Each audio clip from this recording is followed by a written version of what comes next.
Assalamualaikum warahmatullahi wabarakatuh. Perkenalkan nama saya Nora Novia dari kelas B Manajemen Sumber Daya Manusia dengan presensi 32.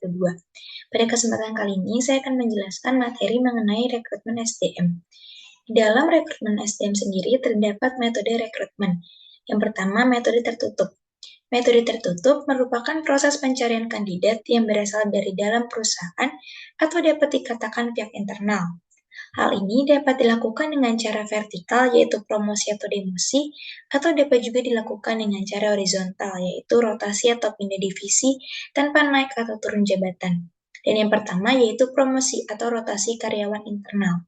Bila dijabarkan secara singkat, rotasi kerja adalah sebuah strategi di mana pekerjaan karyawan akan ditukar namun masih di dalam perusahaan atau divisi yang berbeda. Sedangkan promosi adalah dengan cara mengangkat posisi karyawan sebagai bentuk apresiasi. Contohnya dari staf diangkat menjadi asisten supervisor. Kelebihan dari metode ini adalah dapat memangkas waktu, biaya, dan juga effort tim rekrutmen untuk mencari kandidat ideal yang sesuai dengan budaya perusahaan. Kemudian ada rekomendasi karyawan internal. Metode ini adalah dengan cara meminta para karyawan untuk menyebarkan informasi lowongan dan meminta rujukan calon kandidat. Bisa dari karyawan, keluarga, kerabat, dan siapapun bisa direkomendasikan. Metode ini memiliki kelebihan yaitu proses rekrutmen dapat berjalan lebih cepat dikarenakan calon kandidat yang dikenalkan biasanya sudah mendapatkan informasi mengenai bisnis perusahaan dan juga budaya perusahaan. Kemudian ada metode terbuka.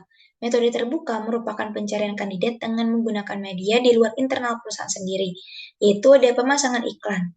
Pemasangan iklan merupakan salah satu metode yang paling umum digunakan di dalam proses rekrutmen.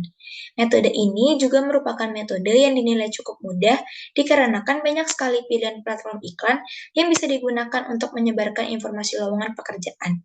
Kelebihan dari metode ini adalah biaya yang dinilai cukup terjangkau dengan cara pakai yang tidak sulit. Kemudian ada jasa rekrutmen agensi. Bagi para perusahaan yang ingin mempercepat proses rekrutmen, namun tetap mendapat kandidat yang bagus, khususnya tenaga ahli, bisa menggunakan cara ini. Dengan jasa ini, biasanya para perekrut tinggal memberikan detail job selection kepada konsultan penyalur. Para tim perekrut hanya tinggal melakukan wawancara kerja terhadap karyawan yang telah disaring oleh agensi. Kekurangan dari cara ini adalah biaya jasa yang dikeluarkan biasanya cukup mahal meskipun variatif. Kemudian, lembaga pendidikan. Lembaga pendidikan juga dapat dipertimbangkan untuk mencari kandidat yang sesuai dengan kebutuhan perusahaan, khususnya jika mencari tenaga kerja ahli. Dengan mencari dari tempat tenaga ahli tersebut ditempa, besar kemungkinan untuk mendapatkan kandidat yang dicari perusahaan. Namun, cara ini memiliki kekurangan yaitu adalah sulit untuk mendapatkan talenta yang memiliki pengalaman lama di bidang tertentu. Kemudian ada penyaluran kerja dari pemerintah.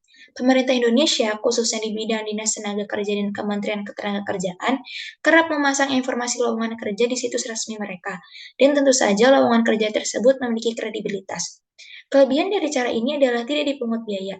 Dan yang terakhir ada job fair. Job fair merupakan metode klasik yang juga menguntungkan jika dimanfaatkan secara maksimal. Di job fair, para perekrut tidak hanya akan mendapatkan banyak kandidat, namun para perekrut juga akan memiliki kesempatan untuk memperluas koneksi yang memungkinkan untuk dapat referral kandidat yang banyak.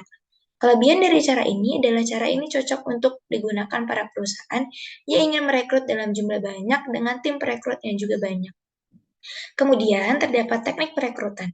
Dalam teknik rekrutmen terdapat dua pendekatan umum yaitu teknik rekrutmen sentralisasi dan desentralisasi. Kedua teknik ini sangat penting untuk keberhasilan proses perekrutan itu sendiri. Tidak menutup kemungkinan bahwa melakukan proses tanpa memperhatikan teknik dapat menyebabkan proses perekrutan yang tidak efektif. Kita bahas pertama dari teknik rekrutmen sentralisasi. Teknik ini merupakan rekrutmen terpusat melalui satu bagian yang berskala besar dan digunakan karena lebih hemat biaya. Namun, bagi beberapa perusahaan, teknik ini dinilai kurang efektif. Dalam menerapkan persyaratan pembayaran baru dengan benar, tidaklah mudah karena beberapa alasan, yaitu krisis politik atau pemotongan anggaran dapat berdampak cukup kuat pada pemerintahan perekrutan, dan dengan demikian akan mempengaruhi kredibilitas lebih dari yang diharapkan. Alasan kedua adalah manajer yang cenderung melebih-lebihkan jumlah tenaga kerja yang dibutuhkan. Dalam pandangan mereka, Memilih lebih baik memiliki lebih banyak kandidat daripada kekurangan atau terlalu sedikit. Namun, hal ini sangat bertentangan dengan lembaga pengelola yang mengurangi jumlah kandidat karena tentu untuk mengurangi biaya seleksi yang diperlukan. Dengan jumlah kandidat yang minimum, dipastikan bahwa posisi yang tersedia telah diisi dengan kandidat yang memiliki kualitas dengan penilaian yang sangat bagus.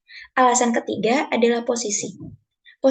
Posisi khusus tentu akan membutuhkan pelamar dalam jumlah yang besar, karena presentase pelamar yang tinggi dapat ditolak oleh agen seleksi karena tidak memenuhi persyaratan profesional, meskipun sudah berhasil memenuhi persyaratan dan kualifikasi umum.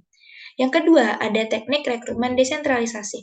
Teknik ini umumnya terjadi di lembaga yang relatif kecil karena permintaan yang terbatas. Rekrutmen desentralisasi selalu digunakan untuk posisi profesional, ilmiah, atau administratif khusus untuk lembaga tertentu. Penggunaan teknik ini akan lebih efektif seiring dengan meningkatnya permintaan pekerjaan pemerintah, tetapi dengan lowongan yang terbatas. Agen penyeleksi sering melakukan rekrutmen yang didesentralisasi secara independen karena mereka akan mengontrol secara langsung proses rekrutmen. Teknik ini memiliki kelemahan bahwa kepemimpinan pusat akan kehilangan kendali atas proses rekrutmen.